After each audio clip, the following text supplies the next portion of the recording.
श्री स्वामी समर्थ मैत्रिणींनो, तुमच्या सर्वांचं अगदी मनापासून खूप खूप स्वागत आहे आपल्या आणखी एका नवीन छोट्याशा व्हिडिओमध्ये.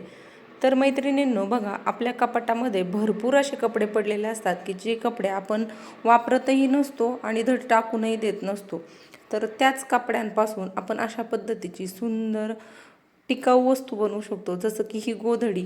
तर बघा, माझ्याही कपाटामध्ये भरपूर असे कपडे होते की ते कपडे धड वापरत पण नव्हतो, त्याचा काही उपयोग पण होत नव्हता आणि भरपूर दिवस असेच कपाटामध्ये साठवून ठेवले होते.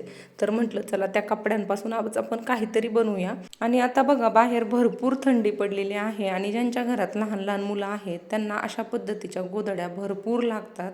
त्याच पद्धतीने माझ्या घरातही 2 लहान लहान मुलं आहेत.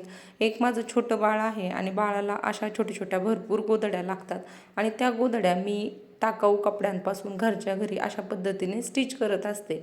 आणि आजही एक गोधडी मी स्टिच करणार होते. मग म्हटलं, चला तुमच्यासोबत हा व्हिडिओ शेअर करूया, जेणेकरून ज्या मैत्रिणींच्या घरामध्ये लहान मुलं आहेत आणि ज्या मैत्रिणींना अशा पद्धतीच्या वस्तू बनवायला आवडतं किंवा लहान मुलं घरात आहे आणि अशा पद्धतीच्या वस्तू वापरायला लागतात, जसं की ह्या छोट्या छोट्या गोधड्या झालं, तर हा व्हिडिओ बघून जर त्यांना आवड असेल तर त्या मैत्रिणी देखील अशा पद्धतीच्या गोधड्या इथून पुढे घरच्या घरी बनवू शकतात. यासाठी आजचा व्हिडिओ मी या ठिकाणी तुमच्यासोबत शूट करून शेअर करणार आहे. आणि ही गोधडी कशी बनवायची, ही गोधडी बनवताना कुठल्या कुठल्या टिप्सचा वापर करायचा, कुठल्या कुठल्या ट्रिक्स वापरायच्या, किंवा आपल्या घरामध्ये जे फेटे वगैरे असतात, आहेरात वगैरे मिळाले, म्हणजे लग्नात वगैरे मिळालेले, त्या फेट्यांचा वापर आपण काहीच करत नाही, असेच ते फेटे कपाटात किंवा घरामध्ये आडगळ म्हणून पडलेले असतात, त्या फेट्यांचा पण रियूज कशा पद्धतीने करायचा ते देखील मी आजच्या व्हिडिओमध्ये तुम्हाला सांगणार आहे. त्याच्यामुळे आजचा व्हिडिओ देखील शेवटपर्यंत स्किप न करता नक्की बघा. आजचा व्हिडिओ देखील तुम्हाला खूप युजफुल ठरणार आहे. चला तर आपण जास्त न बोलता आजच्या व्हिडिओला सुरुवात करूया. तर बघा, ही जी स्क्रीनवरती तुम्हाला कपडे दिसत आहेत, एवढी गोणी भरून, ती कपडे मी काल कपाट आवरताना बाजूला काढून ठेवलेली. अशी कपडे होती ती की वापरतही नव्हतो आणि विनाकारण कपाटामध्ये आडगळ म्हणून पडून होती. त्यामध्ये काही फेटे देखील होते आणि त्याच कपड्यांपासून, फेट्यांपासून आज आपण बनवणार आहोत सुंदर अशी गोधडी. चला तर बघूया ती गोधडी कशी बनवायची. तर बघा, सुरुवातीला मी या ठिकाणी साडीचा कपडा अंथरून घेतलेला आहे. त्याच्यानंतर त्याच्यावरती पाणी शिंपडून घेतलेलं आहे. तर पाणी का शिंपडायचं, कारण आपली गोधडी ज्यावेळेस आपण भरतो, म्हणजे ज्यावेळेस आपण त्याच्यावरती कपडे टाकतो, त्यावेळेस ती हलू नये यासाठी आपल्याला सगळ्यात पहिल्यांदा महत्त्वाचं म्हणजे पाणी शिंपडून घ्यायचं आहे. त्याच्यानंतर फेटे जे आहेत, त्या फेट्यांच्या लेस वगैरे ज्या असतात, त्या लेस वगैरे आपल्याला काढून घ्यायच्या आहेत, जेणेकरून आपण ज्यावेळेस मशीनवरती गोधडी शिवायला जातो त्यावेळेस जाड लेस वगैरे जर मध्ये आल्या तर आपल्या मशीनची सुई वगैरे तुटत नाही. तर छोट्या छोट्या गोष्टी तुम्हाला सांगते आहे. त्याचं कारण, ज्यावेळेस तुम्ही अशा पद्धतीच्या गोधड्या शिवाल, म्हणजे ज्यांना आवड आहे त्या मैत्रिणी अर्थात, तर त्यांना कुठल्याही प्रकारच्या अडचण गोधडी स्टिच करताना येऊ नये यासाठी मी छोटे छोटे टिप्स तुम्हाला सांगत आहे. त्याच्यानंतर बघा, हे जे माझे टॉप होते जुने, ते मी अशा पद्धतीने कट करून घेतलेले आहे. त्या टॉपला ज्या टिकल्या असतात, मणी असतात, चैन असतात, किंवा अजून जे जाड डबल फोल्ड केलेलं कापड असतं, ते सगळं मी कट करून बाजूला काढलेलं आहे. आणि त्याच्यानंतर जो प्लेन कापडा आहे, तो प्लेन कापडा जो आहे तो मी या ठिकाणी जे फेटे अंथरले होते आपण त्याच्यावरती अशा पद्धतीने अंथरला आहे. आणि ते अंथरताना आपल्याला कपडे जे आहेत ते एकावर एक ओव्हरलॅप करायचे आहेत, म्हणजे थोडे थोडे. आणि भरताना आपल्याला गोधडी सगळीकडे एकसारखी भरायची आहे. तर गोधडी भरताना असं कुठल्याही प्रकारचं मेजरमेंट नसतं, म्हणजे ज्यावेळेस आपण खाली साडीचा कपडा अंथरतो त्याचं मेजरमेंट घेऊन आपण टाकू शकतो, पण आतमध्ये जे कपडे भरतो आपण ते आपल्याला आपल्या लॉजिकने भरायचे असतात. तर बघा, खालची जी साडी आपण टाकली होती त्या साडी इतकाच आपल्याला वरतून पण कपडा पाहिजे असतो गोधडीला कवर करायला. तर तो जो कपडा आहे तो कमी पडत होता, त्याच्यामुळे मी या ठिकाणी 2 कपडे एकमेकांना जोडून घेत होते. तर ही जी साडी आहे ती माझ्या आजीची साडी आहे आणि तिची आठवण राहावी म्हणून मी हाच कपडा वरच्या साईडने गोधडीला लावणार आहे. या व्यतिरिक्त तुम्ही बेडशीटचा वगैरे वापर देखील करू शकता. आता माझ्याकडे बेडशीट देखील होते, त्याच्यानंतर पडदे देखील होते, पण मला माझ्या आजीची आठवण म्हणून तिच्या साडीचीच गोधडी स्टिच करायची होती, त्याच्यामुळे या ठिकाणी मी साडीचाच कपडा घेतलेला आहे. आणि सेम साडीच्याच कपड्यासारखा फेटा होता म्हणून मी फेट्यांचा वापर केलेला आहे, कारण जो साडीचा कपडा होता तो पातळ होता.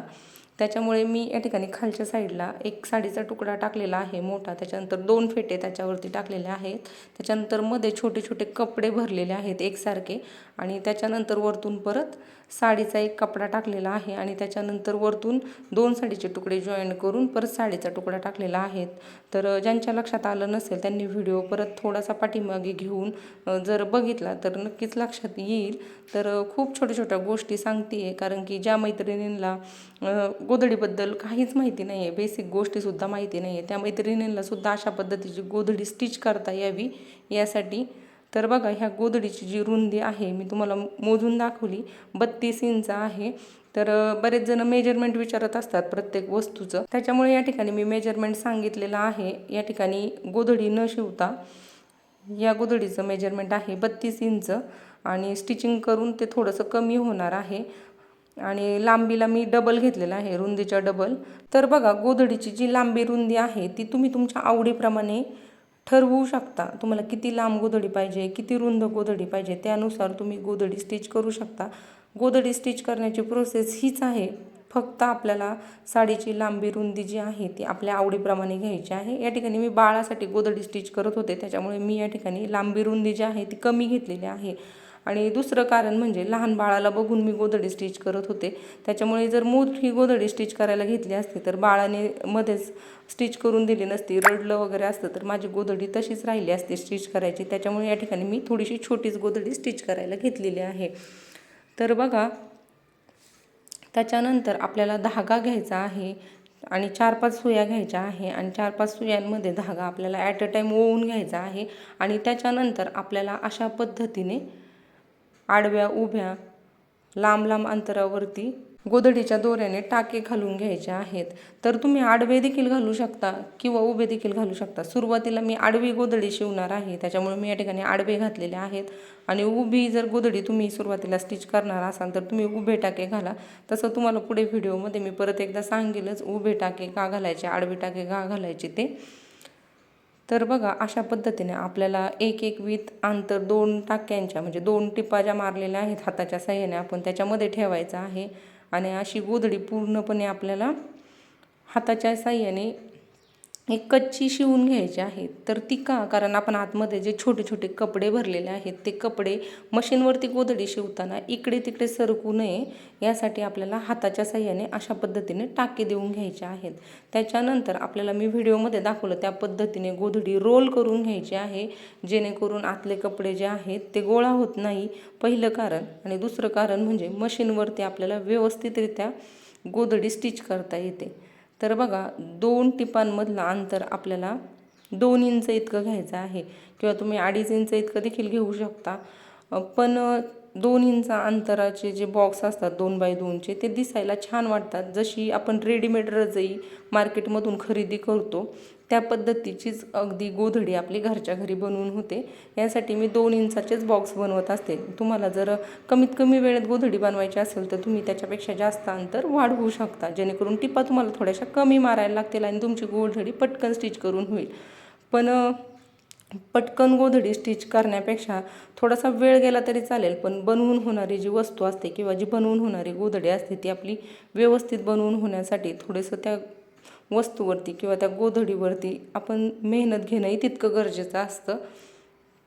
तर बघा, मी ज्या पद्धतीने व्हिडिओमध्ये दाखवते अगदी त्याच पद्धतीने मी रुंदीच्या बाजूने 2-2 इंचावरती टिपा मारत आहे. तर बघा मैत्रिणींनो, आपण जशा जशा टिपा मारतोय तसे जे हाताच्या साह्याने टाके घातलेले होते ते देखील काढतोय, कारण की आपण टाके कशासाठी घातले होते, फक्त कपडा गोळा होऊ नये यासाठी. पण टीप मारल्यानंतर आपल्याला एक एक टाका उसवत जायचा आहे हाताच्या साह्याने घातलेला, आणि त्याच्यानंतर टीप मारायची आहे. आणि अर्ध्यापर्यंत आपल्या टिपा मारून झाल्या की आपल्याला गोधडी पलटी करायची आहे. तर मी आता सध्या माप घेऊन बघितलेलं आहे आपल्या टिपा अर्ध्यापर्यंत मारून झालेल्या आहेत की नाही. तर बघा, एक टीप बाकी होती ती पण मारून घेतली, आणि त्याच्यानंतर तुम्ही स्क्रीनवरती बघितलं असेल की मी आता गोधडी पलटी केलेली आहे. तर आता आपल्याला पलटी करून गोधडीला राहिलेल्या रुंदीच्या बाजूने टिपा मारून घ्यायच्या आहेत. आणि अशा पद्धतीने आपल्याला गोधडी दोन्ही साईडने रोल करायची आहे. आणि जो आपण हाताच्या साह्याने धागा टाकून घेतला होता तो धागा आपल्याला उसवत अशा पद्धतीने वरतून टिपा मारत यायचा आहे.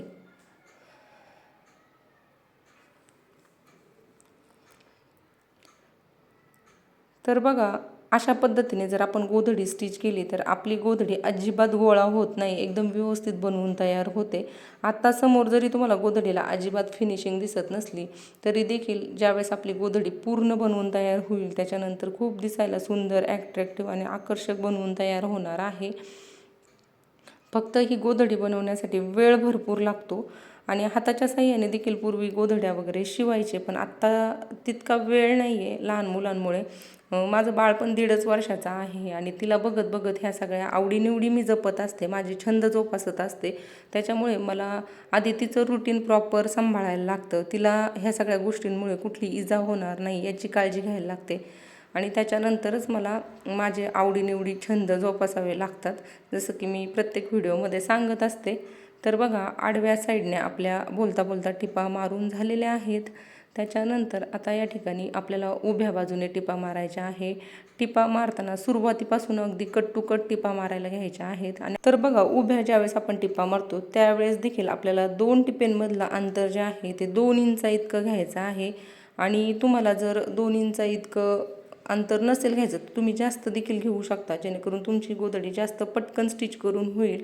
पण 2 इंचा इतकं अंतर घेतलं तर आपली गोधडी ज्यावेळेस स्टिच करून होते त्यावेळेस ती अगदी रजईसारखी छान दिसते, जवळजवळ टिपा असल्यामुळे आणि एकसारखे बॉक्स असल्यामुळे.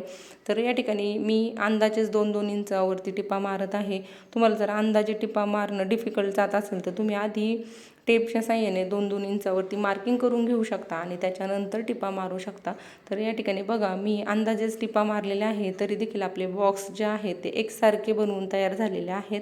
त्याचं कारण की यापूर्वीही मी भरपूर गोधड्या घरच्या घरी स्टिच केलेल्या आहेत. तुम्ही जर पहिल्यांदाच गोधडी स्टिच करणार असाल तर हे जे बॉक्स आहे ते आधी तुम्ही चॉकच्या साह्याने मार्क करून घ्या. म्हणजे रुंदीला देखील 2-2 इंचावरती मार्क करा, त्याच्यानंतर लांबीला देखील दोन्ही साईडला 2-2 इंचावरती मार्क करा, जेणेकरून तुमचे बॉक्स देखील अशा पद्धतीने एकसारखे येतील.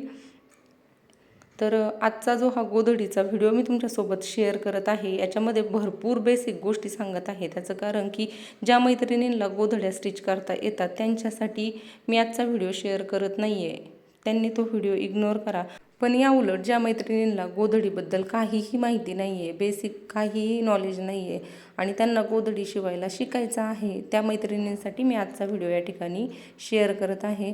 तर बघा मैत्रिणींनो, बोलता बोलता या ठिकाणी आपण एक्स्ट्रा जो गोधडीचा बाजूचा भाग होता तो कट करून घेतलेला आहे. ज्यावेळेस आपण गोधडी स्टिच करायला घेतो त्यावेळेस आपल्याला जेवढ्या साईजची गोधडी पाहिजे त्याच्यापेक्षा 2 इंच किंवा 4 इंच जास्त गोधडी बाजूने घ्यायची आहे, किंवा एक विथ जो कपडा आहे साडीचा तो जास्त घ्यायचा आहे. जेणेकरून काय होतं, आपण गोधडीवरती ज्यावेळेस उभ्या आडव्या टिपा मारतो त्याच्यानंतर बाजूचा जो भाग एकसारखा करायला जातो त्यावेळेस आपले गोधडीची लांबी रुंदी ही आहे ती कमी होत नाही. कारण शिवताना बऱ्याचदा गोधडी थोडीफार कमी होते, कपडा थोडासा आकसला जातो. त्यासाठी ज्यावेळेस आपण गोधडी स्टिच करायला घेतो त्यावेळेस आपल्याला जेवढी गोधडी पाहिजे तेवढाच कपडा कधीच घ्यायचा नाही, त्याच्यापेक्षा एक विथ 4ही बाजूने जास्त कपडा घ्यायचा. जेणेकरून आपण गोट वगैरे मारतो किंवा असा कपडा वगैरे कट करतो त्यावेळेस आपली गोधडी पाहिजे त्या लांबीच्या आणि रुंदीच्या पेक्षा कमी होत नाही, अगदी बरोबर आपल्याला हवी तेवढी बनवून तयार होते. तर ह्या खूप छोट्या छोट्या गोष्टी आहेत, पण त्या जर चुका आपण सुरुवातीला केल्या तर नकळत आपल्या गोधडीची लांबी आणि रुंदी कमी होऊ शकते. यासाठी मी ह्या छोट्या छोट्या गोष्टी देखील सांगत आहे.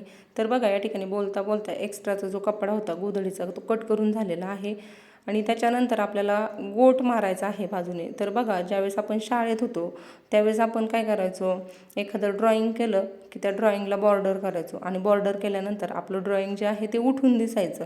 जसं की मी प्रत्येक व्हिडिओमध्ये हे उदाहरण सांगत असते, ज्या कोणी मैत्रिणी आपले रेग्युलर व्हिडिओ बघतात त्यांना माहीत आहे. तर त्याच पद्धतीने आपल्याला ह्या गोधडीला बॉर्डर करायचे आहे. थोडक्यात गोट मारायचा आहे, पण गोट म्हणजेच काय, बॉर्डरच झाली एक प्रकारची गोधडीची आणि त्या बॉर्डरवरतीच आपली गोधडी कशी दिसणार आहे हे ठरतं. त्याच्यामुळे आपण जो गोट मारतो तो अगदी व्यवस्थित मारायचा आहे. तर बघा गोट मारण्यासाठी ज्या पट्ट्या आपण कट करतो त्या या ठिकाणी 3 ते 4 इंच रुंदीच्या देखील करू शकता किंवा त्यापेक्षा कमी देखील करू शकता. मी या ठिकाणी अंदाजे घेते पण तुम्ही 4-4 इंचाच्या घेऊ शकता.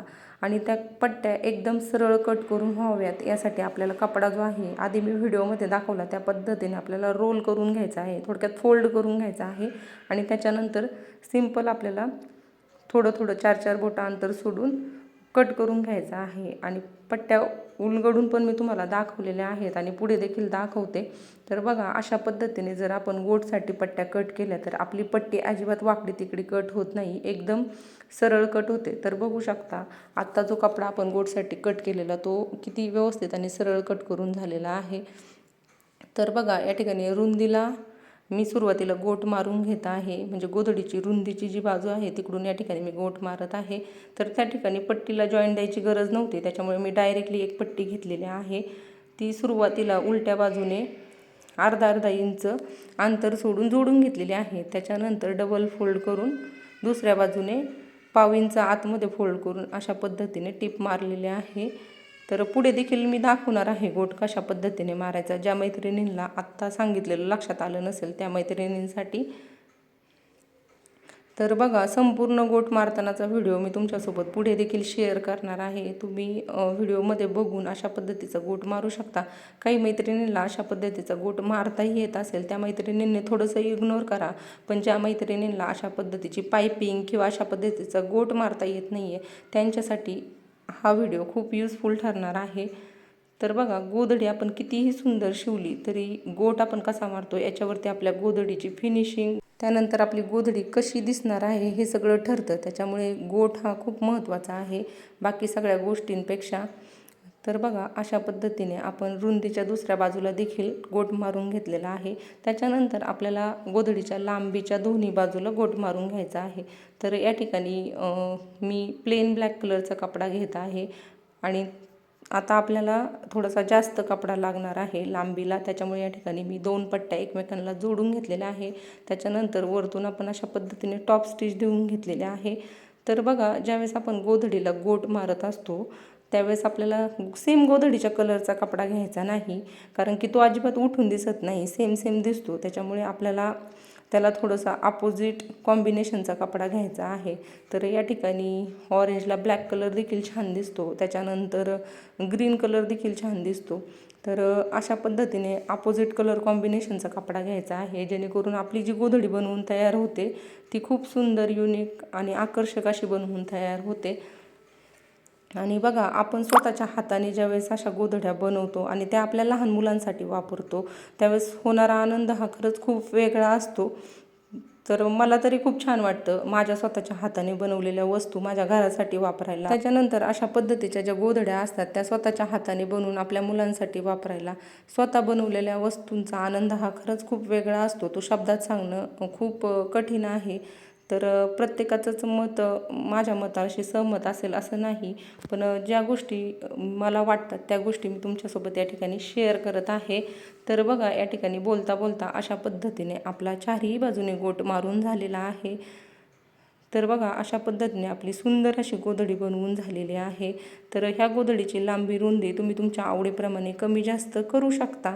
बाकी गोधडी स्टिच करण्याची प्रोसेस जी आहे ती सेम आहे. आणि गोधडीमध्ये ज्यावेळेस आपण कपडे वगैरे भरतो ते कपडे भरण्याचं कुठलंही असं मेजरमेंट नाही आहे. आपण आपल्या लॉजिकने कपडे त्याच्यामध्ये भरायचे आहे. फक्त कपडे भरताना एक काळजी घ्यायची आहे, ज्यावेळेस आपली गोधडी बनवून तयार होते त्यावेळेस ती एकाच बाजूला जाड, दुसऱ्या बाजूला पातळ किंवा मध्ये जाड, त्याच्या बाजूला पातळ अशी झाली नाही पाहिजे. कपडे भरताना एकसारखे भरायचे, जेणेकरून आपली ज्यावेळेस गोधडी बनवून तयार होते त्यावेळेस ती सगळीकडून एकसारखी दिसते, जसं की तुम्हाला आत्ता व्हिडिओमध्ये गोधडी दिसत आहे. तर बघा माझ्यापेक्षाही सुंदर सुंदर गोधड्या तुम्ही बनवू शकता. माझ्याकडे तर वेळ नव्हता, कारण मी माझ्या 1.5 वर्षाच्या बाळाला बघत ही गोधडी स्टिच केलेली आहे. त्याच्यानंतर माझ्या 6 वर्षाच्या मुलाला बघत ही गोधडी स्टिच केलेली आहे. तुमच्याकडे जर वेळ असेल तर तुम्ही माझ्यापेक्षाही सुंदर, छान, ॲट्रॅक्टिव्ह, युनिक अशा गोधड्या घरच्या घरी स्टिच करू शकता. त्याच्यावरती वेगवेगळ्या डिझाईन करू शकता. इथून पुढच्या येणाऱ्या व्हिडिओमध्ये मी थोड्याशा डिझायनर, वेगळ्या पॅचवर्कच्या गोधड्या देखील तुमच्यासोबत नक्की शेअर करण्याचा प्रयत्न करेल, जसं मला वेळ मिळेल तसं.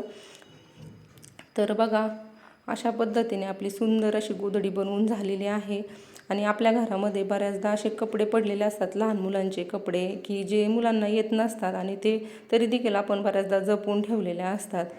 किंवा भरपूर अशी बेडशीट वगैरे असतात की ती जुनी झालेली असतात, आपण अंथरत पण नसतो आणि तरी देखील आपण ती जपून ठेवलेली असतात बेडमध्ये. तर त्या कपड्यांपासून आपण अशा पद्धतीच्या गोधड्या वगैरे बनवू शकतो. तर व्हिडिओ शेवटपर्यंत बघितल्याबद्दल धन्यवाद.